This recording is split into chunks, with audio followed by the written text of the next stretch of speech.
जय Hind everyone. So welcome to waking classes. काफ़ी दिनों से एस्पिरेंट्स की डिमांड थी, तो आज से PYQs की हम सीरीज स्टार्ट करेंगे। देखो, इस सीरीज़ में हम जो भी JKSSB ने लेटेस्ट ट्रेंड के अकॉर्डिंग 2026 और 25 में जिस पोर्शन के रिलेटेड जो क्वेश्चन पूछे हैं उसको हम एक एक करके कवर करेंगे। जैसे आज का जो हमारा टॉपिक ऑफ डिस्कशन रहेगा वो रहेगा फ्रीडम स्ट्रगल। ठीक है, देखो PYQs हम में से बहुत सारे एस्पिरेंट एक गलती करते हैं कि जो जब वो PYQs एनालाइज करते हैं वो क्या करते हैं, PYQ क्वेश्चन देखा, उसका आंसर देखा, डेट्स इट। ऐसे PYQ का एनालिसिस नहीं होता है।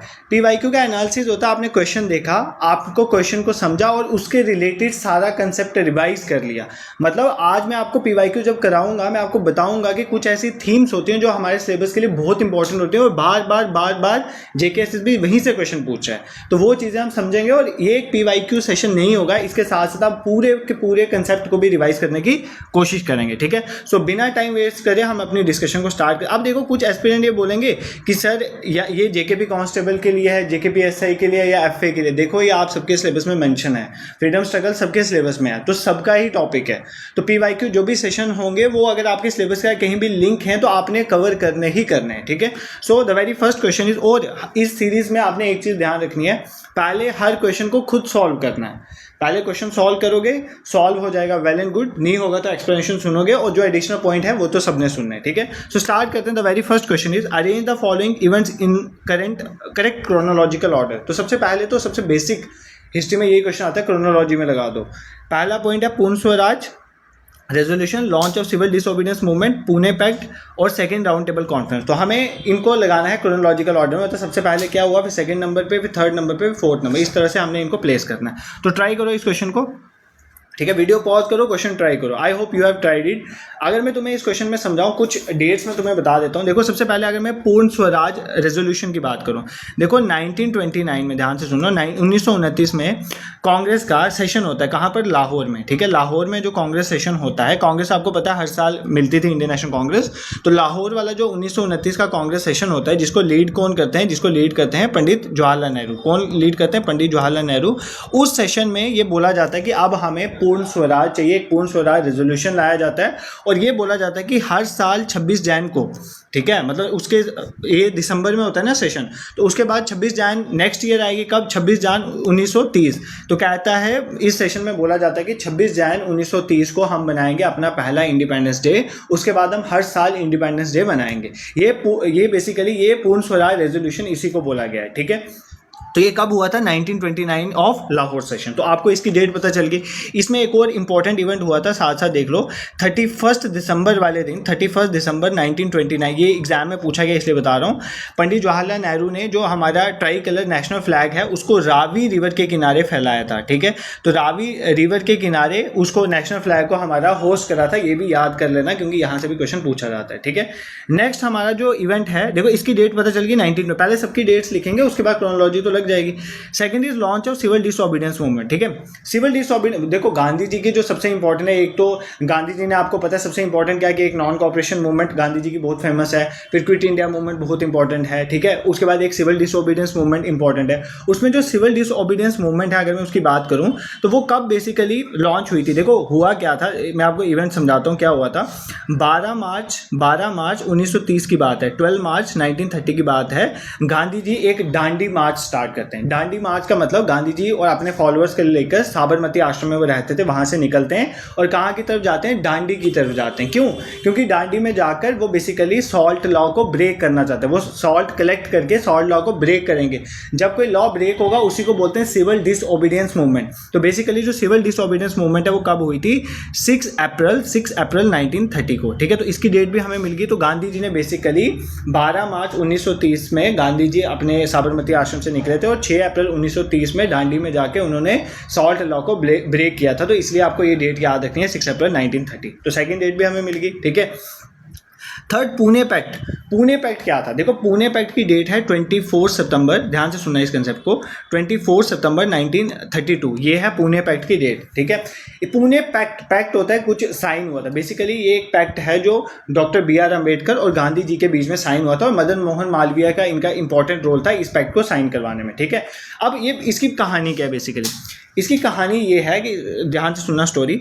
1932 में की अगर हम बात करें तो ब्रिटेन के जो प्राइम मिनिस्टर थे थे रामसे मैकडोनल्ड, उन्होंने बेसिकली अनाउंस किया कि जो सेपरेट इलेक्टोरेट्स हैं, सेपरेट इलेक्टोरेट्स मतलब क्या होता है, मान लो एक कॉन्स्टिट्यूंसी है, वहाँ पे सिर्फ इनका कहना था डिप्रेस्ड क्लास वाले ही खड़े होंगे इलेक्शन में और डिप्रेस्ड क्लास वाले ही उनको वोट करेंगे, तो इसका मतलब डिप्रेस्ड क्लास वाला ही जीत जाएगा। इस कंसेप्ट को बोलते हैं सेपरेट इलेक्टोरेट। जैसे मुस्लिम्स के लिए सेपरेट इलेक्टोरेट 1909 में मिंटो ने बोला था कि सेपरेट इलेक्टोरेट मुस्लिम्स को मिलेंगे, मतलब जिस कॉन्स्टिट्यूंसी से मुस्लिम खड़े होंगे, एक मुस्लिम कैंडिडेट खड़ा होगा, वहाँ पे से मुस्लिम ही वोट डालेंगे तो वो ऑटोमेटिकली जीत जाएगा। इसको बोलते हैं सेपरेट इलेक्टोरेट का कंसेप्ट। तो पुणे पैक्ट क्यों आया था, क्योंकि 1932 में जब रामसे मैकडोनल्ड ने ये अनाउंस किया कि जो डिप्रेस्ड क्लासेस हैं, मुस्लिम्स हैं, सिख्स हैं, उनके साथ डिप्रेस्ड क्लासेस को भी बेसिकली क्या मिलेगा, सेपरेट इलेक्टोरेट मिलेगा। तो गांधी जी फास्ट में बैठ के, क्योंकि अगर डिप्रेस्ड क्लासेस को भी सेपरेट इलेक्टोरेट मिल जाता तो वो हिंदूज में से अलग हो जाता ना, तो गांधी जी ऐसा नहीं चाहते थे। तो गांधी जी बेसिकली बैठ गए यरवाड़ा जेल में, बेसिकली वो बैठ गए फास्ट पे। तो बी आर अम्बेडकर साहब गांधी जी की इज्जत करते थे, वहां पर आए, देयर इज अ डिस्कशन कि सेपरेट इलेक्टोरेट डिप्रेस्ड क्लासेस के लिए नहीं होगा, इस पैक्ट में लिखा गया जॉइंट इलेक्टोरेट होगा। जॉइंट इलेक्टोरेट जो अभी भी चलता है, जॉइंट इलेक्टोरेट में क्या होता है, मान लो एक कॉन्स्टिट्यूंसी है, वहाँ पे एससी के लिए सीट रिजर्व, डिप्रेस्ड क्लास के लिए सीट रिजर्व होगी, बट वहाँ पर वोट तो सारे डालते हैं ना, ये नहीं है कि वोट सिर्फ डिप्रेस्ड क्लास वाला, ऐसा नहीं होता। तो अब यहाँ पर इस पैक्ट के थ्रू सेपरेट इलेक्टोरेट को किस में चेंज कर लिया, जॉइंट इलेक्टोरेट में। और बेसिकली और क्या हुआ था इस पैक्ट, देखो अब ना जेकेएसएसबी वो नहीं पूछा डेट खाली, तो वो इन डेप्थ पूछ रहा है, इसलिए हम इन डेप्थ कवर करेंगे। एक क्वेश्चन अगर तुम्हारा 10 मिनट भी लेगा, मुझे कोई फर्क नहीं पड़ता है, मैं 2 सेशन ले लूँगा पीवाईक्यूज को कवर करने में, बट छोड़ेंगे कुछ नहीं, ठीक है। फिर वही है कि अगर पेपर में जाओगे और पढ़ा नहीं होगा, क्वेश्चन नहीं निकलेगा तो गड़बड़ हो जाएगी, वो मैं नहीं चाहता। तो बेसिकली सेपरेट इलेक्टोरेट से पुणे पैक्ट के बाद क्या बोला गया कि जॉइंट इलेक्टोरेट होगा डिप्रेस्ड क्लास के लिए, एक ही चीज़ बोलेगी। दूसरा जो सीट्स हैं वो इंक्रीज कर दी गई, 71 से सीट्स कितनी कर दी गई, 148। जो प्रोविंसेस थी वहाँ पर डिप्रेस्ड क्लासेस के लिए सीट जो है 71 से 148 कर दी। और जो सेंट्रल लेजिस्लेटिव था, मतलब जो सेंट्रल गवर्नमेंट बनती है, उसमें 18% सीट्स जो है वो डिप्रेस्ड क्लासेस के लिए रिजर्व कर दी गई, ठीक है। ये सब पुणे पैक्ट में हुआ। तो ये कब हुआ था, 24 सितंबर 1932 में, ठीक है। Next importance is second round table conference कब हुई। देखो सबसे पहले राउंड टेबल कॉन्फ्रेंस हुई क्यों, बेसिकली हुआ क्या कि गवर्नमेंट ये चाहती थी, ठीक है, गवर्नमेंट ये चाहती थी, ब्रिटिश गवर्नमेंट ये चाहती थी कि जो इंडियंस हैं, इंडियंस मिलकर बेसिकली क्या ब्रिटेन में जाकर, लंदन में जाकर एक मीटिंग हो और वहाँ पर डिसाइड हो कि इंडिया का फर्दर रिस्पॉन्सिबल गवर्नमेंट इंडिया में कैसे बनेगी, ठीक है। उसके लिए राउंड टेबल कॉन्फ्रेंसेज हुई, ठीक है। जो फर्स्ट राउंड टेबल कॉन्फ्रेंस हुई थी वो हुई थी 1930 में। फर्स्ट वाली कब हुई थी, फर्स्ट वाली हुई थी 1930 से 1931, तो मतलब नवंबर के महीने 1930 में स्टार्ट हुई थी और ये कब तक चली थी, 1931 में, ठीक है। सेकेंड राउंड टेबल कॉन्फ्रेंस है वो हुई थी 7 सितंबर 1931 में स्टार्ट हुई थी और 1 दिसंबर 1932 तक चली थी, मतलब इसके आप डेट याद रख सकते हो 1931, ठीक है। इसे थर्ड राउंड टेबल कॉन्फ्रेंस भी हुई थी 1932 में। 3 राउंड टेबल कॉन्फ्रेंस हुई, थर्ड कौन सी हुई थी, 1932 में, ठीक है। इसकी डेट भी हमें round table conference, basically round table conference का मतलब एक राउंड टेबल में लंदन में बैठ के ब्रिटिश गवर्नमेंट के और इंडियन के जो डिफरेंट क्लासेज और डिफरेंट जो पार्टीज थे उसके लोग बैठेंगे और डिस्कस करेंगे रिस्पॉन्सिबल गवर्नमेंट इंडिया में कैसे बनेगी। ये further course of question discussion के लिए सेकेंड राउंड टेबल कॉन्फ्रेंस हुई थी, ठीक है। अब हमें चारों की टाइमलाइन पता चल गई। पूर्ण स्वराज रेजोल्यूशन 1929 में आया था, सिविल डिसोबीडियंस मूवमेंट 1930 में हुआ, पुणे पैक्ट 1932 में हुआ और सेकेंड राउंड टेबल कॉन्फ्रेंस 1931 में हुई। तो अब आप इसकी सीक्वेंस सेट कर सकते हो। पहले नंबर पे हमारा 1929 वाला पूर्ण स्वराज, सेकेंड नंबर पे हमारा launch of civil disobedience movement, third number पे हमारा ऑप्शन 4 है दैट इज और सेकेंड राउंड टेबल कॉन्फ्रेंस, और फोर्थ नंबर पे हमारा ऑप्शन 3 है दैट इज पुणे पैक्ट। तो हमारे ऑप्शन क्या बन गए, first second fourth and third. तो first second fourth and third option B पे है, तो आपका ऑप्शन बी जो है वो करेक्ट आंसर हो जाएगा, ठीक है। सर ये क्वेश्चन में 9 मिनट लगा दिए, ये आपके 4 टॉपिक कवर हो गए, ठीक है।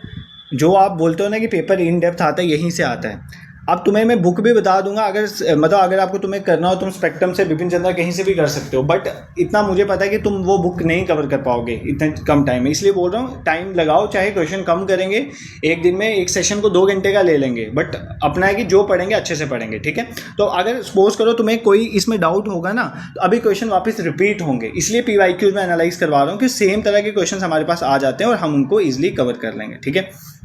नेक्स्ट क्वेश्चन पे मूव करते हैं। Next question is match the following organisation with their prominent founders. ये क्वेश्चन आपको करना चाहिए, ठीक है। ये ऑर्गेनाइजेशन है और फाउंडर, यहाँ से भी पेपर में क्वेश्चन आता है, कौन सी ऑर्गेनाइजेशन किसने बनाई है, ये कौन सी ऑर्गेनाइजेशन में क्या था, ठीक है। आर्य महिला समाज, ठीक है, भारत स्त्री महामंडल, तत्वबोधिनी समाज और ब्रह्मो समाज ऑफ इंडिया। देखो जो भी बच्चे थे ना, इस क्वेश्चन जब जेकेएसएसबी ने पूछा था उनको ये तो पता था कि तत्वबोधिनी सभा या समाज रविंद्रनाथ टैगोर ने बनाया, ब्रह्मो समाज ऑफ इंडिया केशव चंद्र सेन है, ये सबने पढ़ा था। बट सबसे बड़ी गलती बच्चों की ये होती है कि वो वुमेन ऑर्गेनाइजेशन से नहीं पढ़ के जाते, वो सबसे इंपॉर्टेंट है।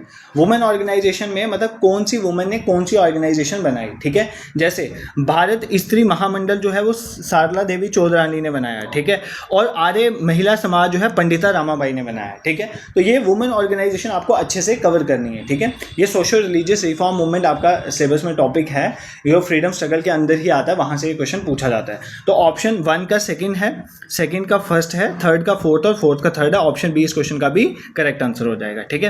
क्या हम इस टॉपिक को यहां तक सीमित रखेंगे? बिल्कुल नहीं, हम इसको और इन डेप्थ पढ़ेंगे। सबसे पहले मैं आपको कुछ वुमेन ऑर्गेनाइजेशन के बारे में बताऊंगा, फिर सोशल रिलीजियस रिफॉर्म मूवमेंट ऊपर से थोड़ा रिवाइज करवा दूंगा। ऑल दो मैंने मैराथन सेशन में सब पढ़ा, आप सर्च करना, मैं डिस्क्रिप्शन में भी डाल दूंगा। एक मैराथन सेशन फ्रीडम स्ट्रगल का मैंने लिया था 6 महीने पहले, आई थिंक वहाँ पे 30-40 हज़ार बच्चों ने देखा, उसमें सारा मैंने ये कवर करवाया। आप उस मैराथन को भी देख सकते हो, ठीक है, आपको हेल्प मिलेगी। देखो अगर मैं वुमेन ऑर्गेनाइजेशन की बात करूं, 1910 में सबसे इंपॉर्टेंट वुमेन ऑर्गेनाइजेशन बनी थी जिसका नाम था भारत स्त्री महामंडल। कौन सा? भारत स्त्री महामंडल। पहली बात वो किसने बनाई है? वो बनाई थी सरला देवी चौधरानी ने, जो अभी क्वेश्चन में आपके दिया था, सरला देवी चौधरानी, ठीक है, ये आप नाम याद रखोगे, ठीक है, दिस इज क्लियर, कोई दिक्कत नहीं है। उसके बाद एक है बेसिकली लेडीज सोशल कॉन्फ्रेंस। क्या? लेडीज सोशल, ये कहीं पर लिख दो भाई, यहाँ से क्वेश्चन आते हैं पेपर में, ये देख लो क्वेश्चन आपके सामने, लेडीज सोशल कॉन्फ्रेंस, जिसको भारत महिला परिषद भी कहते हैं, ठीक है। इसको किसने फाउंड किया? इसको फाउंड किया रामाबाई रनाडे ने, ठीक है, रामाबाई रनाडे। जैसे अभी एक यही क्वेश्चन आया था ना, यहाँ पर आप कंफ्यूज हो जाते हो, वो है पंडिता रामाबाई सरस्वती, जिन्होंने आर्य महिला समाज, देखो आर्य महिला समाज वाले कौन है? पंडिता रामाबाई, ठीक है।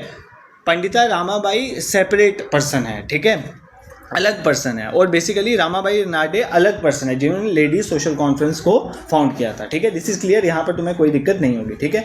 फिर इंडिया में जैसे इंटरनेशनल काउंसिल होती थी एक वुमेन की 1925 में एक काउंसिल बनी, मैं डेट भी इसलिए लिख रहा हूँ क्योंकि डेट्स भी क्रोनोलॉजिकली पूछ लेता है।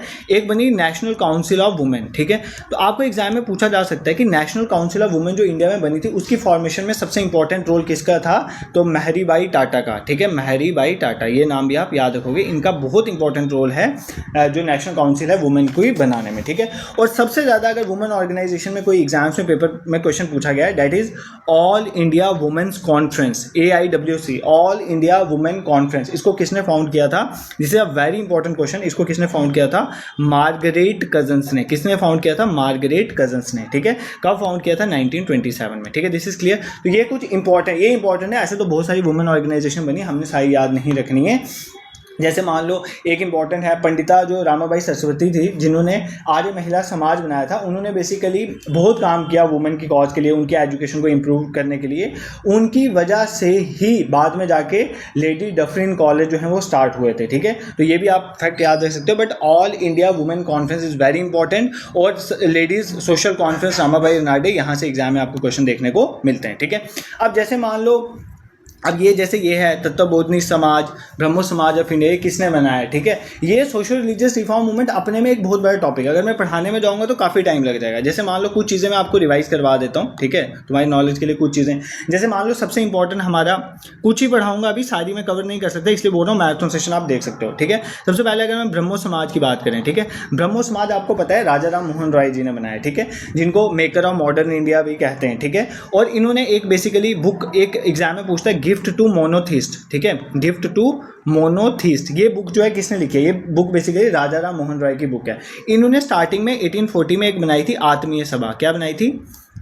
आत्मीय सभा, ठीक है, आत्मीय सभा, सोसाइटी ऑफ फ्रेंड्स जिसे कहते थे, आत्मीय सभा। यही आत्मीय सभा आगे जाके क्या बन गई? आगे जाके यही ब्रह्मो समाज बनी। कब? 1828। तो ब्रह्मो समाज कब बना था? 1828 में, डेट भी देखना, किसने बनाया? राजा राम मोहन राय ने, ठीक है। और बेसिकली इनकी एक और बुक है जहाँ से एग्जाम में क्वेश्चन आते हैं, दैट इज परसेप्ट ऑफ जीसस, ठीक है। इन्होंने बेसिकली बताया था क्रिश्चियन जो रिलीजन है उसमें क्या क्या चीज़ें हैं जो ठीक हो सकती हैं, जो इधर से ले सकते हैं, ये सारी चीज़ें उन्होंने बताया था, ठीक है। तो ब्रह्मो समाज की फॉर्मेशन किसने कही? राजा राम मोहन राय ने। ये और क्रोनोलॉजी भी पूछ लेते हैं, इसलिए 1928 आपने डेट भी याद रखनी है, ठीक है। ये इन्होंने बहुत क्रिटिसाइज़ किया था, कास्ट सिस्टम नहीं होना चाहिए, ठीक है। और इन्होंने एंटी सती जो है प्रथा है उसके अगेंस्ट एक स्ट्रगल भी 1818 में चलाया था, ठीक है। तो जिसकी वजह से बाद में आगे जाके गवर्नमेंट ने एक सती प्रथा के अगेंस्ट 1829 में एक्ट भी लाया था। ये कुछ चीज़ें आपको पता होनी चाहिए। बट यही ब्रह्मो समाज में आगे बाद में इसको ज्वाइन करते हैं रविंद्रनाथ टैगोर, ठीक है। रविंद्रनाथ टैगोर, जो रविंद्रनाथ टैगोर जी के फादर हैं, यही बेसिकली ब्रह्मो समाज को ज्वाइन करते हैं। इनके साथ ही एसोसिएटेड जो आपको क्वेश्चन आया था तत्वबोधिनी सभा, तो तत्वबोधिनी सभा जो है वो रविंद्रनाथ टैगोर के साथ ही एसोसिएटेड है, ठीक है। अब इसी में बाद में सबसे इंपॉर्टेंट पर्सनैलिटी जो ज्वाइन करते हैं दैट इज केशव चंद्र सेन। कौन ज्वाइन करते हैं? केशव चंद्र सेन। देखो केशव चंद्र सेन जो है ना वो थोड़े बहुत एक्सट्रीम विचार वाले थे, वो ओपन सपोर्ट करते थे इंटरकास्ट मैरिज को, ठीक है। तो इस चक्कर में रविंद्रनाथ टैगोर और केशव चंद्र सेन के बीच में थोड़ा सा रिफ्ट बन गया, जिसकी वजह से जो केशव चंद्र सेन है उन्होंने बना दिया ब्रह्मो समाज ऑफ इंडिया। ये भी एग्जाम में क्वेश्चन आया हुआ, ब्रह्मो समाज ऑफ इंडिया ये किसने बनाया? केशव चंद्र सेन ने। और रविंद्रनाथ टैगोर ने क्या बना दिया? आदि ब्रह्मो समाज। तो मतलब ब्रह्मो समाज में आगे फर्दर 2 डिविजन्स होगी, आपको याद रखना है, ठीक है। ये कुछ चीज़ें इंपॉर्टेंट है, याद रखनी है। जैसे एग्जाम में तुम्हें पूछ ले प्रार्थना समाज किसने बनाया? प्रार्थना समाज, ठीक है, ये भी पूछा जा सकता है। तो प्रार्थना समाज आत्माराम पंडुरंग ने बनाया है, ठीक है, आत्माराम पंडुरंग। और एक एग्जाम में पूछा गया था कहाँ पर बना है? बेसिकली महाराष्ट्र में, ठीक है, बॉम्बे में। कब बना था? 1860। एक एग्जाम में ये पूछा गया कि प्रार्थना समाज बनाने में आत्माराम पंडुरंग की किसने हेल्प करी? तो केशव चंद्र सेन ने हेल्प करी थी। तो ये कुछ याद रखना है। इसी तरह जैसे आपकी एक यंग बंगाल मूवमेंट थी जो हेनरी विवॉन डिरोजियो ने स्टार्ट करी थी, ठीक है। इसी तरह बहुत सारी पर्सनैलिटीज़ हैं जहाँ से एग्जाम में क्वेश्चन आते हैं, ठीक है। जैसे एक सत्यशोधक समाज था, सत्य शोधक समाज, ठीक है। ये सारे मैं अभी आपको नहीं पढ़ा रहा, मैं जस्ट आपको एक रिवाइज करवा रहा हूँ। मैं आपको बोल रहा हूँ जैसे ये यहाँ से क्वेश्चन ज़्यादा आते हैं तो इन टॉपिक्स पर ज़्यादा फोकस करो। जैसे सत्यशोधक समाज है, ये किसने बनाया था? ये सत्यशोधक समाज बनाया था ज्योतिबा फुले ने। किसने बनाया था? Jyotiba Phule. Jyotiba Phule is very important, ठीक है, इनका नाम याद रखना। इन्होंने एक सत्यशोधक समाज जिसको ट्रूथ सीकर सोसाइटी कहा जाता है वो बनाया था। इनकी बुक्स भी एग्जाम में पूछी गई हैं इनकी। जैसे अगर आपको मैच द फॉलोइंग में आ जाए, एक बुक का नाम है सार्वजनिक सत्य धर्मा किसकी बुक है? भाई पता होना चाहिए। गुलामगिरी किसकी बुक है? गुलामगिरी किसकी बुक है? तो ज्योतिबा फुले की बुक है, ठीक है, ये आपको पता होना चाहिए। इनको बेसिकली महात्मा का टाइटल भी दिया गया था। ये भी एग्जाम में पूछा जाता है कि ज्योतिबा फुले को महात्मा का, अगर इन डेप्थ क्वेश्चन बनाना ना स्टेटमेंट वाइज तो यही पूछा जाएगा। जैसे स्टेटमेंट वाइज क्वेश्चन कैसे बनते हैं? एक स्टेटमेंट लिखा जाएगा कि सत्यशोधक समाज जो है वो किसने बनाया? ईवी रामास्वामी नायकर ने बनाया, तो वो स्टेटमेंट गलत हो जाएगी, ज्योतिबा फुले ने बनाया है, ठीक है। पहले ऐसे आएंगे। फिर एक दूसरी स्टेटमेंट पूछा जा सकता है कि सार्वजनिक सत्य धर्मा गुलामगिरी ज्योतिबा फुले की बुक है, तो वो स्टेटमेंट आपकी सेकंड करेक्ट होगी। थर्ड, इनको महात्मा का टाइटल, अगर मान लो इनको महात्मा का टाइटल स्वामी विवेकानंद ने दिया था तो ये गलत है। इनको महात्मा का टाइटल किसने दिया था? उनका नाम था विठल राव कृष्णा जी वंडेकर। इन्होंने बेसिकली महात्मा का टाइटल दिया था किसको? ज्योतिबा फुले को, ठीक है। तो इनका नाम आप याद कर सकते हो। तो कब बनाई थी इन्होंने ये सत्यशोधक समाज? 1873 में। डेट्स भी थोड़ी देख लेना। तो देखो मैं आपको बेसिकली बता रहा हूँ what is important for you. Social religious reform movement is very important for your exam. Chronology के क्वेश्चन आपके पेपर में ज़्यादा आते हैं, तो जब भी पढ़ो डेट्स के साथ पढ़ो। फ्रीडम स्ट्रगल का एक सेशन मैंने आपको पढ़ाया हुआ है, पूरा देख लेना। अगर तुम डिमांड करोगे एक क्रोनोलॉजी याद करने वाला सेशन भी तुम्हें मैं अपलोड करके दे दूंगा, जिसमें सारी पूरी क्रोनोलॉजी के साथ, ऑल्दो मैंने वहाँ भी क्रोनोलॉजिकली पढ़ाया है, बट एक क्रोनोलॉजी जस्ट डेट्स आपको ताकि याद रहें उसके रिलेटेड भी हम देख सकते हैं। जैसे मान लो एक और क्वेश्चन कई बार पूछा गया है कि सर्वेंट ऑफ इंडिया सोसाइटी एक थी। सर आप इतना ज़्यादा अगर एक ही क्वेश्चन में टाइम लगाओगे हम आपसे नहीं पढ़ेंगे। तो भाई बहुत सारी जगह हैं जहाँ पर क्वेश्चन के आंसर बताए जाते हैं। आप चले जाना भाई, मेरे को वो दिक्कतें मुझे है कि मेरे पास इतना टाइम नहीं है कि मैं एक टॉपिक पे 10 सेशन लूँ। अगर मानो एक टॉपिक का मैंने मैराथन पढ़ाया है तो उसके ऊपर 1 या 2 MCQ सेशन होंगे, उससे पूरे कंसेप्ट को रिवाइज करवाया जाएगा, ठीक है। तो इसीलिए मैं तो टाइम लूँगा हर क्वेश्चन पे, ठीक है। एक थी हमारे पास सर्वेंट ऑफ इंडिया सोसाइटी, यहाँ भी क्वेश्चन पूछा गया है सर्वेंट ऑफ इंडिया सोसाइटी, ये किसने बनाई है? Servant of India society basically है गोपाल कृष्ण गोखले ने बनाई है। नाम याद कर लें, गोपाल कृष्ण गोखले, ठीक है। इन्होंने बनाई है सर्वेंट ऑफ इंडियन सोसाइटी, ठीक है, जो गांधी जी अपने जिनको गुरु भी मानते थे, ठीक है। ये इंपॉर्टेंट यहाँ से क्वेश्चन। अब जैसे हमेशा JKSSB पता है क्या क्वेश्चन पूछता है? JKSSB तुम्हें कंफ्यूज करेगा। एक है रामकृष्ण मिशन, ध्यान से सुनना, रामकृष्ण मिशन, ब्रह्मो समाज और आर्य समाज में इनकी डेट्स में तुम्हें क्रोनोलॉजिकली कंफ्यूज करेगा। देखो रामकृष्ण मिशन जो है बेसिकली, रामकृष्ण मिशन किसने लाया था? देखो रामकृष्ण मिशन लाया था 1897 में। किसने?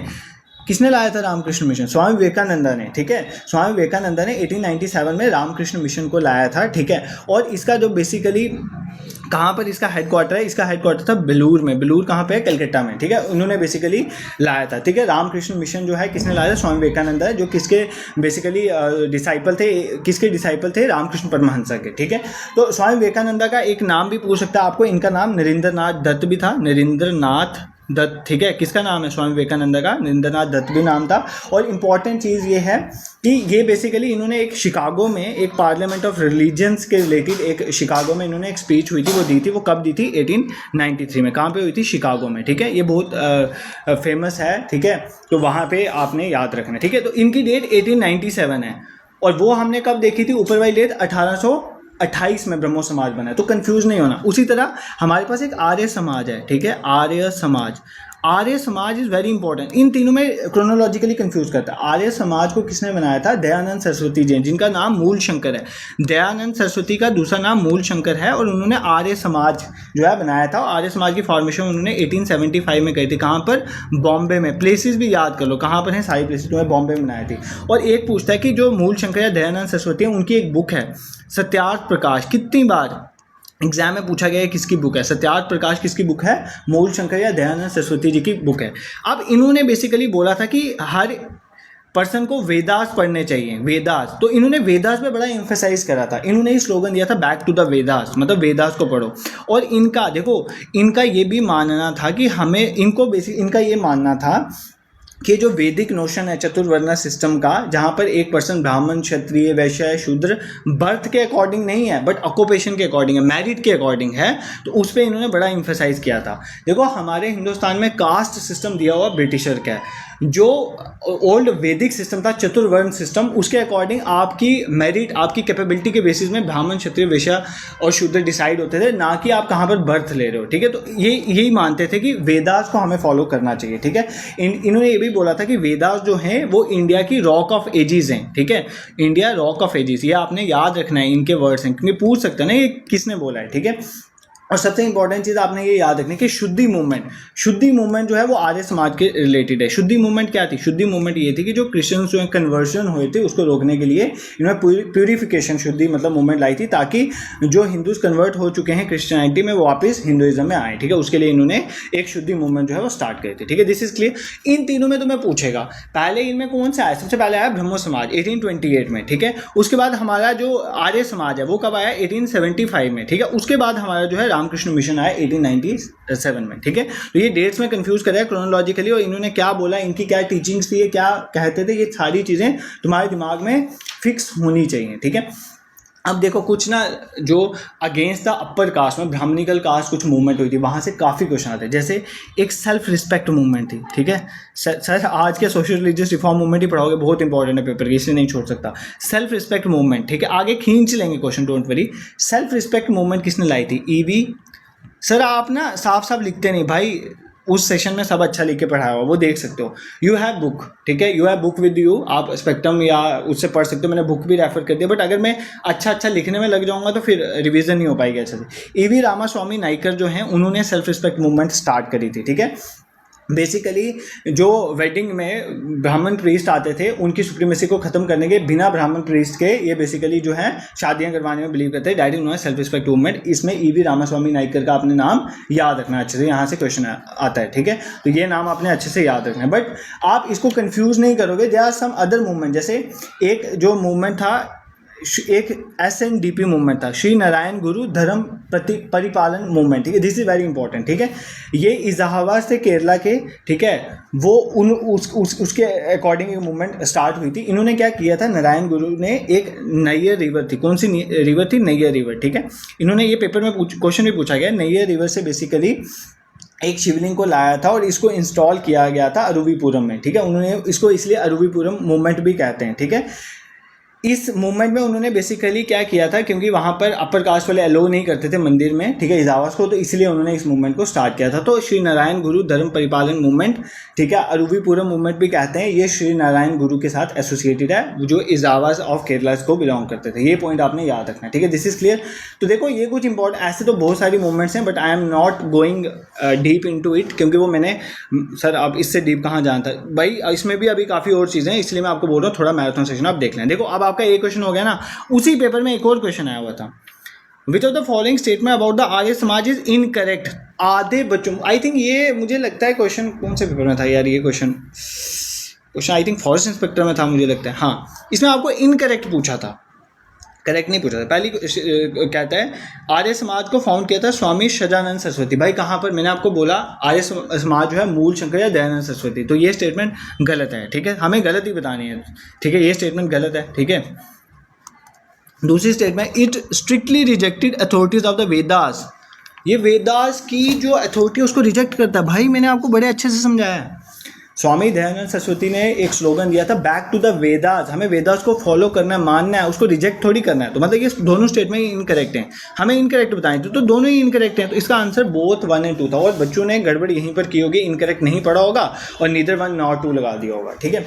और जिन्होंने भी इस एग्जाम में बैठे होंगे ना, उनमें ये गलतियाँ उनको देखने को मिली होंगी, ठीक है।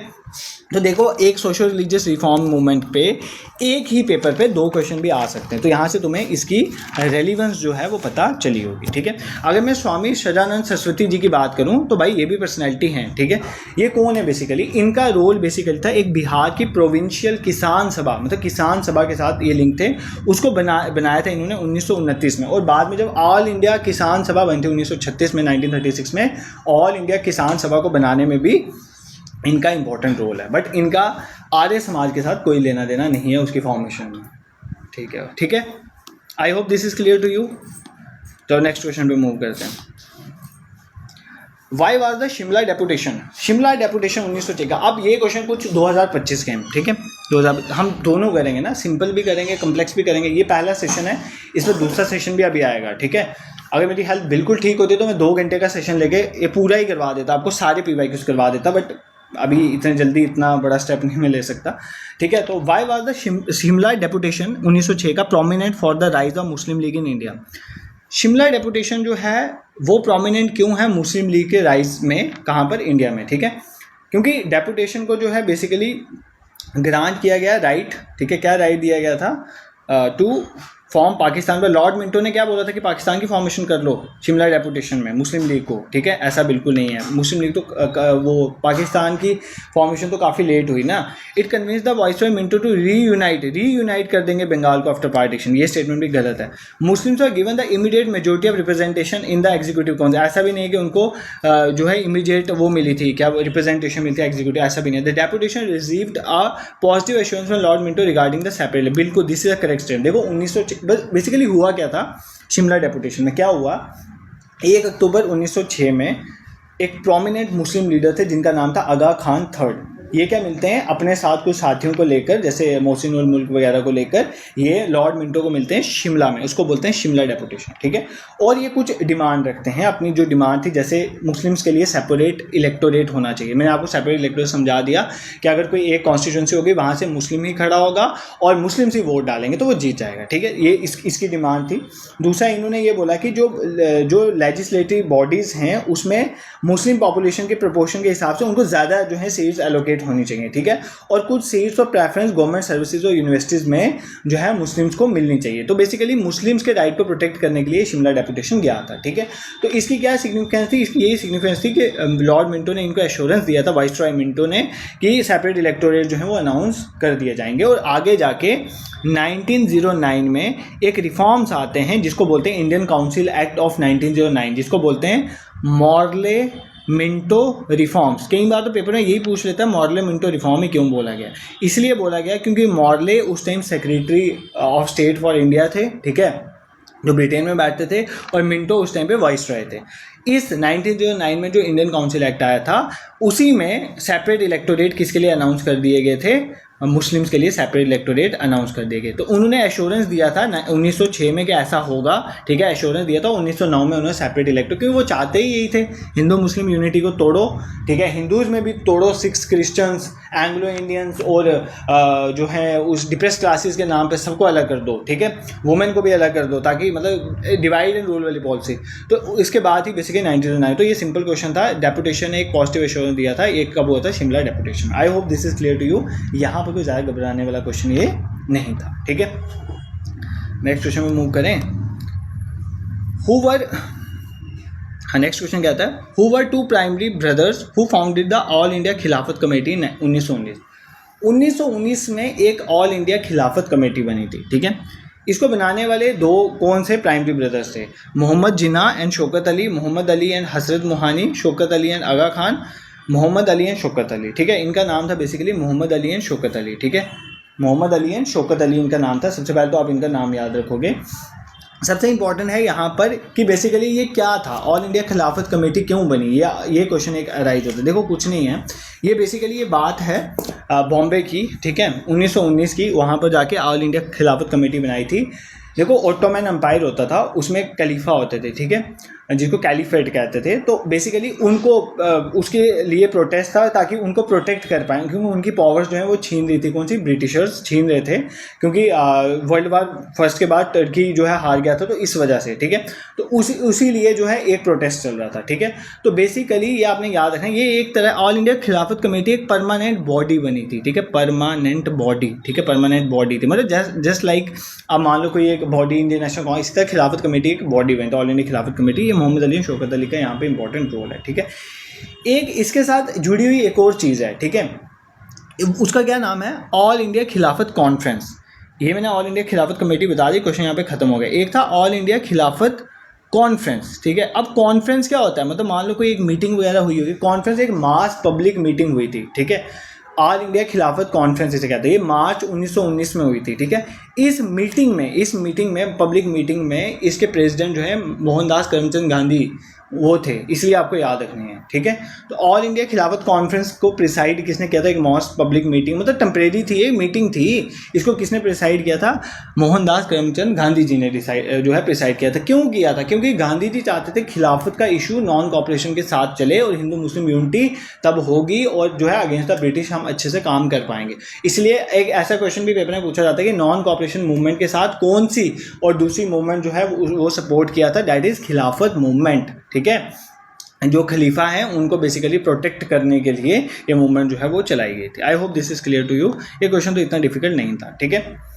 नेक्स्ट आपका 89 क्वेश्चन देखो, in which of the following places was a parallel government, प्रति सरकार, पैरेलल गवर्नमेंट क्या बोलते हैं, प्रति सरकार, ठीक है, formed by Nana Patil during the quit India movement. देखो जब क्विट इंडिया मूवमेंट आई थी ना, ठीक है, 1942 के टाइम में, तब गांधी जी ने बोल दिया था डू और डाई, ठीक है। तो मतलब अब तो सब अपने हिसाब से जो कर सकता था वही करता। अब क्या हुआ, उस टाइम पे डिफरेंट प्लेसेस में डिफरेंट जो है वो पैरेलल गवर्नमेंट बन गई। मतलब एक गवर्नमेंट, एक तो ब्रिटिश गवर्नमेंट थी, उसके साथ कुछ गवर्नमेंट अपने अपने एरिया में अपनी अपनी गवर्नमेंट चलाने लगे वो, ठीक है, इश्यूज रिजॉल्व करने लगे, ये सब शुरू हो गया।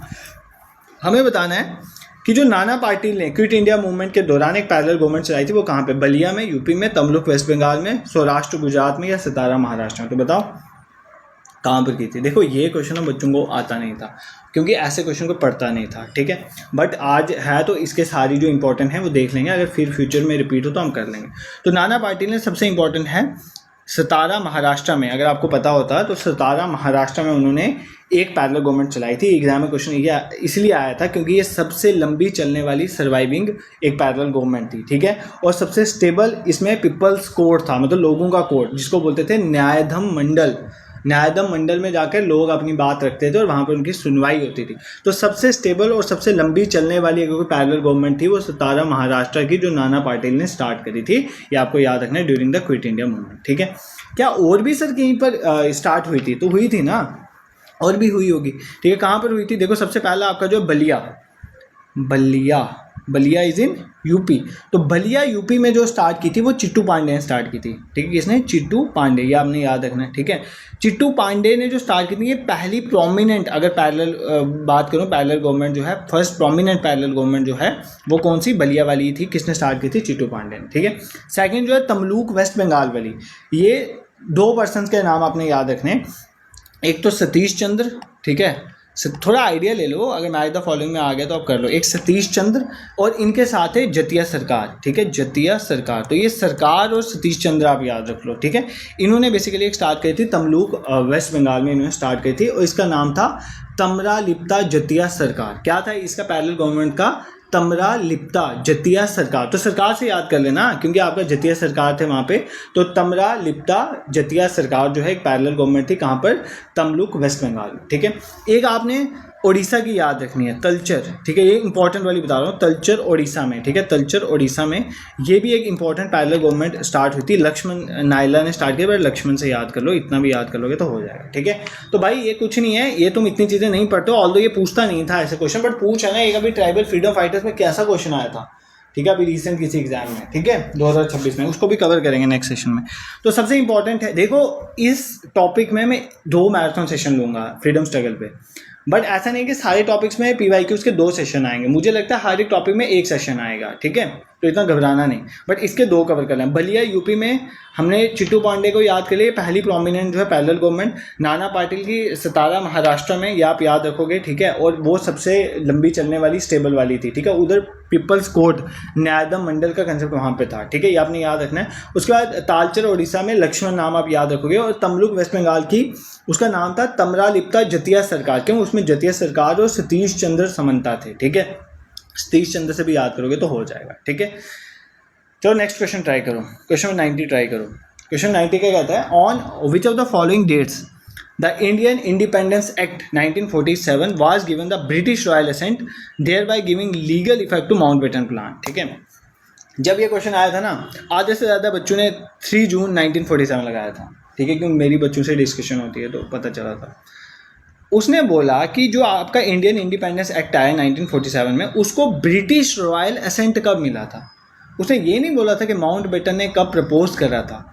माउंटबेटन ने प्रपोज 3 जून 1947 को किया था। कब प्रपोज किया था? 3 जून 1900, जैसे प्रपोजल रखते हैं ना, तो लॉर्ड माउंटबेटन जो तब वाइसरॉय था 1947 में, उसने प्रपोज किया था, जिसको हम बोलते हैं क्या, एक माउंटबेटन प्लान बोलते हैं। उसने प्रपोज किया था, उसमें क्या था कि पार्टीशन कर देंगे हम इंडिया की 2 सेपरेट डोमिनियंस में, एक बनेगा इंडिया और एक बनेगा पाकिस्तान। इसका प्रपोजल 3 जून 1947 को रखा गया था। ध्यान से सुनना कंसेप्ट, यही कन्फ्यूजन तुम्हारी खत्म करनी है। 3 जून को प्रपोजल रखा गया, 4 जुलाई को इसको इंट्रोड्यूस किया गया, कहाँ पे? ब्रिटेन के हाउस ऑफ कॉमन में, ठीक है, ब्रिटिश हाउस ऑफ कॉमन, ठीक है, कहाँ पे? ब्रिटेन में। वहाँ पर इसको 4 जुलाई को उसको इंट्रोड्यूस किया, टेबल किया, जैसे लोकसभा में रखा गया वैसे किया गया। 18 जुलाई को इसको रॉयल असेंट मिला, ठीक है। रॉयल असेंट कब मिला? 18 जुलाई। तो इस क्वेश्चन का आंसर 18 जुलाई था। और इसकी कमेंसमेंट कब लागू हुआ? कमेंसमेंट हुई थी 15 अगस्त, ये सबको पता है, इसकी कमेंसमेंट हुई, ठीक है। बच्चे यहाँ पे कंफ्यूज हो गए, ठीक है, कमेंसमेंट, ठीक है, मेरे हाथ ही गंदे हैं, 15 अगस्त को, ठीक है। तो इस क्वेश्चन का आंसर था basically 18 July 1947। This is clear. तो इसमें वो था ब्रिटिश रॉयल असेंट कब मिला था? वो मिला था 18 जुलाई 1947 को। रखा कब गया था? हाउस ऑफ कॉमन में 4 जुलाई को। प्रपोज कब किया गया था? माउंटबेटन द्वारा 3 जून 1947 में, ठीक है। I hope this is clear to you. ये क्वेश्चन आपको कवर हुआ होगा, ठीक है। ये क्वेश्चन एक बार देख लो, अगर कोई रहता है तब तो मैं पानी पी लेता हूँ, फिर स्टार्ट करते हैं आगे, ठीक है। कंप्लीट करें, कुछ क्वेश्चन और करेंगे, 7-8 क्वेश्चन और पढ़ेंगे, अभी क्लास ऑफ नहीं करेंगे।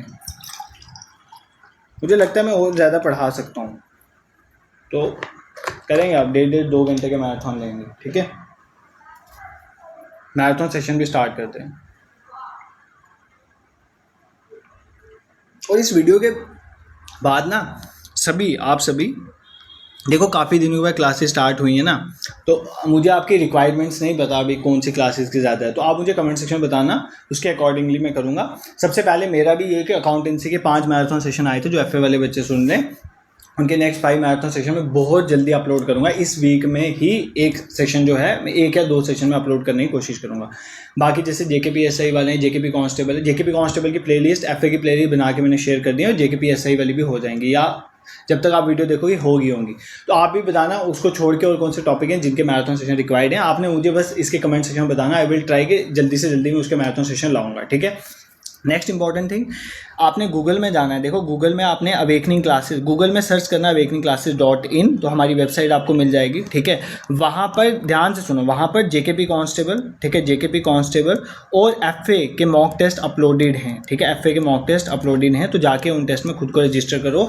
एफए के सेक्शनल टेस्ट आर देयर, बिल्कुल एग्जाम ओरिएंटेड, बिल्कुल एग्जाम ओरिएंटेड टेस्ट हैं। सेक्शनल टेस्ट सारे अपलोडेड हैं, फुल लेंथ मॉक टेस्ट में नेक्स्ट मंथ में आपको प्रोवाइड करूंगा। जेकेपी कांस्टेबल के सेक्शनल टेस्ट का शेड्यूल, जैसे 18 अगस्त को पहला सेक्शनल टेस्ट, ठीक है, जनरल इंग्लिश का, उसके बाद ऐसे पूरी डेट मैंने अनाउंस करी हुई है, तो वो सारे वहाँ पर आपके साथ साथ सेक्शनल टेस्ट आते रहेंगे और एग्जाम तक टेस्ट वहीं पर रहेंगे। आप अनलिमिटेड टाइम टेस्ट दे सकते हो, तो आप जाके वहाँ पर रजिस्टर करो, बिकॉज सीट्स आर लिमिटेड, तो वहाँ पर जाके आप टेस्ट दे सकते हो, ठीक है, मिनिमल चार्जेस देयर, आप जाके देख सकते हो, ठीक है। तो आप ये करना। बाकी कुछ इंपॉर्टेंट चीज़ें बता देता हूँ। अब कुछ बच्चे बोलते हैं कि सर कहाँ पर एमसीक्यूज वगैरह प्रैक्टिस करें, ये तो हो गया टेस्ट। देखो डेली शाम को इंस्टाग्राम है, ठीक है, आपने इंस्टाग्राम में सर्च करना है अवेकनिंग क्लासेस, क्या करना है, सर्च करना है अवेकनिंग क्लासेस, ठीक है। वहाँ पर डेली शाम को मैं बिल्कुल लेटेस्ट पैटर्न के अकॉर्डिंग एमसीक्यूज बना के या पीवाईक्यूज डालता हूँ, ठीक है। तो रोज़ शाम को, जैसे मान लो कभी रिवर्स पे डाल दिया, कभी मान लो हिस्ट्री पे डाल दिया, कल्चर पे डाल दिया, जम्मू कश्मीर पे डाल दिया, तो आप उन क्वेश्चन को प्रैक्टिस करोगे, ठीक है। तो ये आपने डेली काम करना है। बाकी टेलीग्राम और व्हाट्सएप के लिंक डिस्क्रिप्शन में, उनको ज्वाइन करो। कब क्लास है, टाइमिंग वगैरह, वो टेलीग्राम व्हाट्सएप पे ही आपको पता चलती है, ठीक है। बाकी यार सारी प्लेलिस्ट तुम्हें बना के दे दी है, कहीं से भी आपने पढ़ा है, कोर्स लिया है या कहीं से भी पढ़ रहे हो, बट यहाँ से रिवाइज एक बार जरूर कर लेना, और जो फर्स्ट टाइम पढ़ रहे हैं वो एक बार पढ़ लेना। उसके बाद आपको बुक भी मैंने सजेस्ट की, जैसे मान लो जेकेपी कांस्टेबल, एफए का, जेकेपी, सबकी एक एक स्ट्रेटेजी वीडियो डाली, जिसमें हर दिन किस तरह से पढ़ना है वो सारा मैंने बताया, ये सारा आपको मिल जाएगा, ठीक है, यूट्यूब में, तो आप जाके देख सकते हो। नेक्स्ट क्वेश्चन में मूव करें। सब बड़ी बातें करते हो, नहीं बातें नहीं करेंगे, पढ़ेंगे। क्वेश्चन इज वापस आ गया। देखो क्रोनोलॉजी से क्वेश्चन आते हैं, ये मैं इसीलिए, देखो मैं इन क्वेश्चन को पीपीटी में भी बना के ला सकता, बट मैं इसीलिए वो स्क्रीनशॉट डालेंगे, आपको लगे कि सच में ये जेकेएसएसबी के पीवाईक्यूज हैं और सच में वहीं से ऑफिशियल वेबसाइट से उठाएं, मैं खुद नहीं बनाए। With reference to Indian freedom struggle event बताना है। Pune pact, sir Pune pact तो अभी बताया ना, 1932। पुणे पैक्ट तो नहीं बोलोगे ना। पुणे पैक्ट की डेट क्या थी, 24 सितंबर ना, 24 सितंबर 1932, ठीक है। पुणे पैक्ट, हरवाड़ा jail, BR Ambedkar and Mahatma Gandhi, ठीक है, 1932 डेट, ठीक है, 24 सितंबर डेट एग्जैक्टली याद करो, क्रोनोलॉजी में रहता है, ठीक है। अब सेकंड राउंड टेबल कॉन्फ्रेंस भी हम ऑलरेडी पढ़ चुके हैं, हमारी 1931 में, अगर मैं मोस्ट स्पेसिफिकली बोलूँ 7 सितंबर से 1 दिसंबर 1931, चलो ये भी हो गया। अब सबसे इंपॉर्टेंट है वी हैव और लॉर्ड इरविन डिक्लेरेशन। पहली बात, अगर पेपर में पूछे दीपावली डिक्लेरेशन, कौन सा, दीपावली डिक्लेरेशन, तो घबरा मत जाना।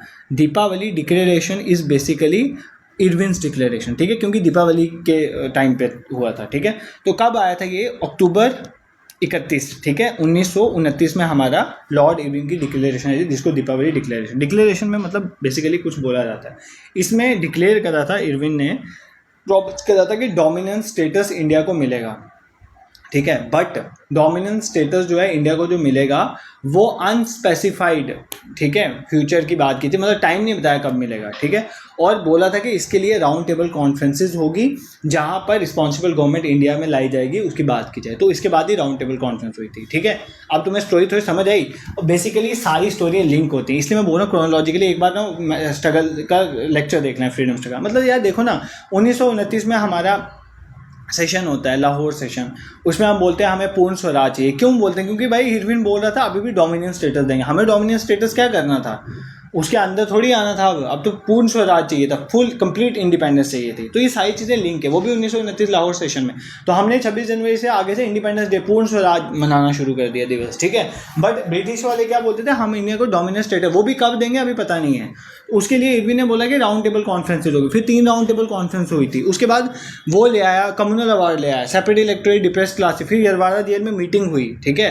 तो उसके बाद बोला गया कि सेपरेट इलेक्टोरेट की जगह जॉइंट इलेक्टोरेट, फिर इसके बाद जो इन राउंड टेबल कॉन्फ्रेंसेज के बेसिस में गवर्नमेंट ऑफ इंडिया 1935 आया था, जो बेसिकली बाद में हमारा जो संविधान बना वहाँ से मेजर पोर्शन उस एक्ट से लिया गया था, ठीक है। तो अब ये सारी चीज़ें आपस में लिंक हैं, और देखो जैसे मैं लिंक करके पढ़ा हुआ ना क्रोनोलॉजी के, तो मुझे याद रहती हैं, तो आप भी पढ़ोगे तो आपको क्लियर हो जाएंगे, ठीक है। अब लगाओ इनको, क्रोनोलॉजी लगाने में कौन सी दिक्कत है। पहले 1929 आता है तो पहले सेकंड ऑप्शन आएगा, देन हमारे पास 1931 आता है, थर्ड ऑप्शन आएगा, देन फर्स्ट ऑप्शन है। 2, 3, 1 इज द करेक्ट आंसर। तो अब तुम्हें कोई गड़बड़ नहीं होगी, ऑप्शन डी इस क्वेश्चन का करेक्ट आंसर है, ठीक है। ये क्वेश्चन तुम ऐसे ही उड़ा दोगे। अब नेक्स्ट सेशन में थोड़े और टफ क्वेश्चन भी करेंगे, ये भी मतलब इसी तरह के क्वेश्चन आते हैं, इससे टफ तो क्या ही आएगा, ऐसे ही क्वेश्चन आते हैं पेपर में तुम्हें, ठीक है। अभी स्टेटमेंट वाइज इसमें इंक्लूडेड नहीं है, वो नेक्स्ट सेशन में देख लेंगे। बाकी यहाँ पर ज़्यादा मैच द फॉलोइंग क्रोनोलॉजी आपको आती है, ठीक है। तत्व बोधनी सभा देख के ही होना चाहिए रविंद्रनाथ टैगोर। अब तो क्या प्रार्थना समाज, आत्माराम पंडुरंग सारे ही पढ़ाएं, सत्यशोधक समाज ज्योतिबा फूले, आत्मीय समाज राजा राम मोहन राय जो आगे जाके ब्रह्मो समाज में था। भाई ये क्वेश्चन में टाइम लगना चाहिए, ये क्वेश्चन ऐसे ही उड़ा देना चाहिए तुम्हें, ठीक है। मतलब रात को नींद में भी उठ के बोलो ना गुलामगिरी किसने लिखी है तो पता होना चाहिए, ठीक है। रात को नींद में ही बोलो महात्मा का टाइटल ज्योतिबा फुले को किसने दिया था, तुम्हें याद होना चाहिए, ठीक है। ऐसे क्वेश्चन ना रात को उठा के भी बोलो ना तो तुम्हें क्वेश्चन याद आना चाहिए, तुम्हें फ़ोन करना पड़ेगा रात को पूछने के लिए कि तुम्हें क्वेश्चन याद भी है कि नहीं, ठीक है। नेक्स्ट क्वेश्चन करो प्रैक्टिस। भाई ये तो हर बंदे को आना चाहिए ना, इसमें तो मतलब ये तो पढ़ाने वाला भी नहीं था, ठीक है। किसने क्या बोला ये बताना है। देखो आज़ाद हिंद फौज किसने बनाई थी, सुभाष चंद्र बोस ने। गांधी जी ने दांडी मार्च स्टार्ट किया था, ऑलरेडी मैं आपको बता चुका हूँ, ठीक है। ये दांडी मार्च गांधी जी ने स्टार्ट किया। भगत सिंह ने सेंट्रल लेजिस्लेटिव असेंबली में बॉम्बिंग करी थी। बाल गंगाधर तिलक ने कहा था Swaraj is my birth right I shall have it. ये भी याद कर लेना किसने क्या बोला है, जैसे डू और डाई किसने बोला, Swaraj is my birth right I shall have it किसने बोला, तो सब याद रखना कि किसकी क्या स्टेटमेंट है, यहाँ से पेपर में क्वेश्चन आते हैं, ठीक है। सरफरोश की तमन्ना अब हमारे दिल में है, ये सब याद कर लेना भाई, यहाँ से एक आधा क्वेश्चन बन जाता है, ठीक है। तो मैच द फॉलोइंग अब तो तुम कर देगो, मैंने आपके लिए बना दिया, ठीक है। क्वेश्चन को आई होप खुद भी ट्राई करो भाई। अब मैं हर क्वेश्चन में रुकूंगा ऐसा थोड़ी होगा, आपने बस जब मैं यहाँ पे पहुँचा इस वीडियो को पॉज करो, क्वेश्चन को सॉल्व करो पहले खुद। भाई PYQ सेशन के अगर सिर्फ आंसर देखने हैं ना तो फिर कोई फ़ायदा नहीं है यार, फिर पेपर नहीं निकलेगा। ये तुम्हारा एक तरह के टेस्ट हो रहे हैं, sectional test, topic wise test जिसे तुम बोलते हो ना, टॉपिक वाइज टेस्ट, वो यही होते हैं। एक फ्रीडम स्ट्रगल के टॉपिक का टेस्ट हो रहा है तुम्हारा, और तुम्हें जाके वहाँ पर क्या करना है, यहीं पे वीडियो पॉज करो, उस क्वेश्चन का टेस्ट करो। नहीं आता तो मैं आंसर के साथ एक्सप्लेनेशन, फिर एक्सप्लेनेशन यहाँ पे पेन डाउन इंपॉर्टेंट करनी है करो, नहीं भी करनी है कोई बात नहीं, उस सेशन को देख लेना, वहाँ पर क्लियर हो जाएगी, ठीक है। नेक्स्ट देखो, Indian council act of 1909 is known as, जो 1909 का इंडियन काउंसिल एक्ट आया था उसको देखो। अब क्वेश्चन रिपीट होते हैं ना, यही क्वेश्चन मैं ऑलरेडी तुम्हें पहले ही समझा चुका हूँ, ठीक है। अगर तुमने सेशन अभी का ही ध्यान से देखो, ये क्वेश्चन तुम्हारा हो गया। तो 1909 में जो इंडियन काउंसिल एक्ट आया था उसको बोला जाता है मॉडले मिंटो रिफॉर्म।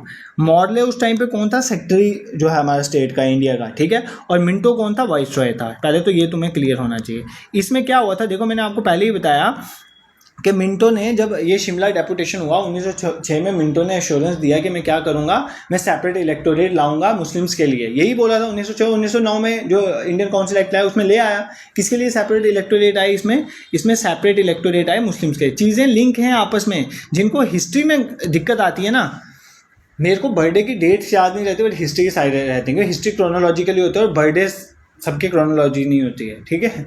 इसलिए हिस्ट्री प्रिपेयर हो जाती है, और ये स्किप करके मत जाना, खास करके जिनके सिलेबस में इंडियन हिस्ट्री लिखी है उसमें सबसे ज़्यादा क्वेश्चन जो बनेंगे वो नेशनल मूवमेंट में बनेंगे, तो वो अच्छे से प्रिपेयर करना। फिर सेकंड, मॉन्टेगू कैम्पसफोर्ड रिफॉर्म। देखो कुछ नहीं था, जैसे कि इंडियन काउंसिल एक्ट 1909 का है, 1919 में एक इंडियन काउंसिल एक्ट आया था, कौन सा, 1919 में, उसको बोलते हैं मॉन्टेगू कैम्पसफोर्ड रिफॉर्म। अब जैसे यहाँ पे मॉडले जो था वो सेक्रेटरी स्टेट था, तो यहाँ पे मॉन्टेगू सेक्रेटरी स्टेट था इंडिया का, और कैम्पसफोर्ड उस टाइम का वाइसरॉय था। और किस, ये भी याद करना है, पेपर में सबसे ज़्यादा क्वेश्चन यहाँ से भी आता है, किसके टाइम में कौन वाइसरॉय था। मान लो जब चोरी चोरा इंसिडेंट हुआ 1922 का, तब कौन वाइसरॉय था। जब 1906 में हमारा जो बेसिकली हुआ पार्टीशन हुआ, जब बंगाल का पार्टीशन हुआ 5-6 के दौरान, तब कौन था, ठीक है। जब हमारा 1857 का रिवॉल्ट हुआ तब कौन था गवर्नर जनरल, मतलब ऐसे क्वेश्चन पेपर में आते हैं, ठीक है, ये याद कर लेना। उसका गवर्नमेंट ऑफ इंडिया एक्ट तो काफ़ी है ना, गवर्नमेंट ऑफ इंडिया एक्ट। अच्छा ये देख लो, मॉन्टेगो कैम्पसफोर्ड रिफॉर्म इसकी बात करते हैं, जो गवर्नमेंट ऑफ जो बेसिकली 1990 में इंडियन काउंसिल एक्ट आया, उस वो इंपॉर्टेंट है इसलिए 1990 का, क्योंकि पहले तो सेपरेट इलेक्टोरेट 1909 में सिर्फ मुस्लिम्स को दिए गए, 1919 में उसको एक्सपैंड कर दिया गया, उसको सिख्स को भी दिए गए, क्रिश्चियंस को भी दिए गए, एंग्लो इंडियंस को भी अब सेपरेट इलेक्टोरेट दे दिए गए। उसके साथ साथ जो प्रोविंसेस होती थी, एक होती थी सेंट्रल लेवल, एक होती है प्रोविंसेस, जैसे अभी भी होता है कि मतलब एक है सेंट्रल गवर्नमेंट, एक है स्टेट गवर्नमेंट, ठीक है। तो सेंट्रल और प्रोविंसेस होती थी, तो जो प्रोविंसेस है वहाँ पर 2 तरह की सब्जेक्ट रखे, मतलब प्रोविंसेस में पेपर में क्वेश्चन आता है, प्रोविंसेस में दयार्ची सिस्टम कब आया, दयार्की सिस्टम जो था वो कब आया था, वो 1990 में ही अनाउंस किया गया था। दयार्की मतलब 2 सिस्टम चलेंगे, मतलब कुछ सब्जेक्ट्स जो हैं वो रिजर्व होंगे और कुछ ट्रांसफ़र होंगे, मतलब कुछ ऐसे सब्जेक्ट्स होंगे जिन पे सिर्फ लॉ कौन बना पाएगा, गवर्नर जनरल उस टाइम का, ठीक है, वाइसरॉय बना पाएगा, वो होते हैं रिजर्व सब्जेक्ट। जैसे मान लो डिफेंस हो गया, लॉ हो गया, इसमें यही बनाएगा। बट कुछ ऐसे होंगे जैसे हेल्थ हो गया, एजुकेशन हो गया, उसमें कौन प्रोविंसेस जो हैं वो भी लॉ बना सकती हैं, बट इसके ऊपर भी फाइनल अथॉरिटी जो है वाइसरॉय की होगी। बट रिजर्व में तो वाइसरॉय सिर्फ बना पाएगा, ठीक है, सेंटर में ही वो लॉ बनेंगे। इसको बोलते हैं दयार किस्म। प्रोविंस में 1919 में अनाउंस हुआ था, और साथ में 1919 मोंटेगो कैंसल रिफॉर्म में बेसिकली जो सेपरेट इलेक्टोरेट हैं वो बढ़ा दिए गए थे। पहले सिर्फ किसके लिए थे? मुस्लिम्स के लिए। आप मुस्लिम्स को छोड़ के बाकी जैसे मान लो सिख्स हैं, क्रिश्चियन, एंग्लो इंडियंस, उनके लिए भी रख लिए थे, ठीक है। अब जो गवर्नमेंट ऑफ इंडिया एक्ट है, ये तो बहुत सारे एक्ट हैं। 1858 का गवर्नमेंट ऑफ इंडिया एक्ट है, 1935 का, ये मैंने पढ़ा है, वहाँ पे देख लेना। रॉयल आर्ट एक्ट क्या था? देखो 1919 में एक एक्ट आया था जिसका नाम था, बेसिकली एग्जैक्ट नाम इसका था एनार्कियल एंड रेवोल्यूशनरी क्राइम्स एक्ट। क्या? एनार्कियल एंड रेवोल्यूशनरी क्राइम्स एक्ट, मतलब इसको royal art act in short बोलते थे। इसमें यह था कि मान लो किसी को भी डिटेन कर दो विदाउट ट्रायल, ठीक है, गवर्नमेंट कर सकती है, और कोई भी उसको जुडिशियल सेफगार्ड, जुडिशरी से भी कोई सेफगार्ड नहीं मिलेगा, ठीक है। और यही रीज़न बना था बाद में जलियांवाला बाग मैसेकर का, ठीक है, क्योंकि सत्यपाल किचलू वगैरह को अरेस्ट कर लिया गया था बिना, मतलब इसके रॉयल आर्ट एक्ट की वजह से बिना कोई ट्रायल नहीं हुआ, उनको अरेस्ट कर लिया गया। तो उसकी वजह से एक स्मॉल सी वहाँ पर मीटिंग हो रही थी, तो वहाँ पर जलियांवाला बाग कांड हो गया बैसाखी पे, ठीक है, 13 अप्रैल 1919 की बात है, ठीक है। This is clear. सर आप तो बोलते हैं छोटा सेशन होगा, भाई छोटा नहीं होगा, ये दूसरे सेशन में कंप्लीट भी तो करना है, थोड़ा तो खींचेंगे यार। मेरे को सच में पसंद नहीं है 20-20 22-22 मिनट की, 30 मिनट की छोटी क्लासेस। मतलब मैं चाहता हूँ कि सेशन हो तो कुछ दिमाग में जाए एक्सपीरियंस के ना। काफ़ी टाइम से तुम्हें पढ़ाया नहीं है ना, तो मन भी कर रहा था कि थोड़ा ज़्यादा पढ़ाया जाए, ठीक है। अब यार ऑफलाइन हो तो ज़्यादा मज़ा आए, बट चलो ऑफलाइन है नहीं, ऑनलाइन ही पढ़ेंगे। तो आपका नेक्स्ट क्वेश्चन है पुणे पैक्ट। यार ये तो अब क्वेश्चन तुम उड़ा दोगे। देखो महात्मा गांधी एंड B.R. अम्बेडकर। देखो अब हर पेपर में हर क्वेश्चन टफ नहीं होता है। अगर कोई क्वेश्चन जो है, मैं आज दफ़ा कुछ क्वेश्चन में 3-4 कंपोनेंट मिलके या स्टेटमेंट वाइज बनाए, तो कुछ ऐसे भी होंगे बीच में, ठीक है। तो सारा पढ़ना है, मतलब सिंपल भी पढ़ना है और कम्प्लेक्स। जैसे अब कंप्यूटर, तुम्हारा कंप्यूटर के डिफिकल्ट क्वेश्चन कुछ आते हैं, भाई तो एडवांस पढ़ोगे तो बेसिक छोड़ दोगे? नहीं, बेसिक से भी, बेसिक से 60% क्वेश्चन आएंगे, एडवांस वाले 40 आएंगे, तो बेसिक नहीं छोड़ोगे आप, उसको भी पढ़ोगे, ठीक है। Name the viceroy at the partition of Bengal. आ गया ना क्वेश्चन कि जब बंगाल की पार्टीशन हुई थी तो उस टाइम पे वाइसरॉय कौन था? 1905 की बात है ना। तो जब पार्टीशन हुई थी उस टाइम पे कौन था वाइसरॉय? लॉर्ड कर्जन थे, ठीक है। लॉर्ड कर्जन जो थे वो वाइसरॉय थे। उनका टेन्योर जो था 1899 से 1905 के बीच में था, ठीक है। देखो ये सारे जो इंपॉर्टेंट वाइसरॉय जिनके टेन्योर में क्या क्या हुआ, मैंने सारा आपको पढ़ाया हुआ है, ठीक है। ये सारा आप वहाँ से कवर कर सकते हो उस सेशन में, ठीक है। जैसे मान लो इंपॉर्टेंट, जैसे मैं कुछ बता देता हूँ, ठीक, कुछ बता देता हूँ, कुछ अब क्लास शुरू है तो कुछ ना कुछ बता ही देते हैं ना, ऐसे क्यों जाएंगे, ठीक है। जैसे मान लो आपका सबसे इम्पोर्टेंट है कि जैसे वो डलहौजी, ठीक है, लॉर्ड डलहौजी, ठीक है। डलहौजी एक गवर्नर जनरल था। 1858 के एक्ट के बाद गवर्नर जनरल का नाम चेंज करके वाइसरॉय रखा था। जो डलहौजी था उसका टेन्योर था 1848 से लेकर 56 के बीच में। कब? 1856 के बीच में। इसके टाइम पे जो बेसिकली एंग्लो सिख वार सेकंड नंबर की हुई थी वो इतना इंपॉर्टेंट नहीं है। और इसके टाइम में डॉक्ट्राइन ऑफ लैप्स, मतलब जिसके घर कोई बच्चा नहीं है तो वो ले लेंगे, ठीक है, उसका राज, तो ये बेसिकली चल रहा था। इसके तहत इसने सतारा, जैतपुर, संबालपुर, उदयपुर, झांसी, नागपुर, अवध, इन सबको कैप्चर किया था, ठीक है। तो ये याद कर, इनके नाम याद कर लो, किसको? सतारा को, जैतपुर, संबालपुर को, उदयपुर को, झांसी को, नागपुर और अवध को, कहीं पे लिख लो, तो यहाँ पर ये इंपॉर्टेंट है। फिर विडो रीमैरिज एक्ट आया था, ठीक है, विडो की वापस रीमैरिज होगी, इसका एक्ट आया था 1856 में, तो ये भी इसी के टाइम पे आया था, याद को। फिर रेलवे जो चली थी वो डलहौजी के टाइम में इंपॉर्टेंट।